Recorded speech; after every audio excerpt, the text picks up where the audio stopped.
জুলাই অভ্যুত্থানের কারণে রাজস্ব আদায় কিছুটা কমলে ব্যবসায়ীরা সময় মতো শুল্ক ও কর দিলে রাজস্ব ঘাটতির শঙ্কা নেই বলে জানিয়েছে এনবিআর চেয়ারম্যান মোহাম্মদ আব্দুর রহমান খান। বুধবার সকালে চট্টগ্রাম কাস্টমস হাউস কর্মকর্তাদের সাথে বৈঠক শেষে গণমাধ্যম কর্মীদের কথা বলেন তিনি আরও বলেন, দেশটা সবার, তাই জুলাই অভ্যুত্থানে জনগণ যেভাবে সাড়া দিয়েছে একইভাবে দেশের উন্নয়নে জনগণ ও ব্যবসায়ী সবাইকে একসাথে ভূমিকা রাখতে হবে। এই সময় কাস্টমস হাউসে সব ধরনের হয়রানি বন্ধ, সার্ভার জটিলতা কাটাতে অটোমেশন কার্যক্রম আরও গতিশীল করার ঘোষণা দেন তিনি। আমদানি রপ্তানির ক্ষেত্রে শুল্ক জালিয়াতির ঘটনাগুলো আরও তদন্ত করে ব্যবস্থা নেওয়া হবে বলে জানান এনবিআর চেয়ারম্যান।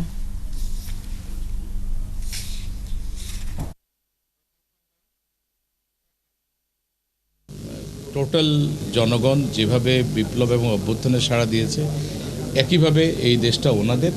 এই দেশ চালানোর জন্য যে ফান্ড দরকার এটা আমাদের জনগণকে যোগান দিতে হবে, ব্যবসায়ীদেরকে যোগান দিতে হবে। সুতরাং আপনারা ব্যবসায়ীরা আপনাদের যে ন্যায্য যে ট্যাক্সটা আসে সেটা প্রপারলি হিসাব করে আপনার রাষ্ট্রীয় কোষাগারে জমা দিবেন।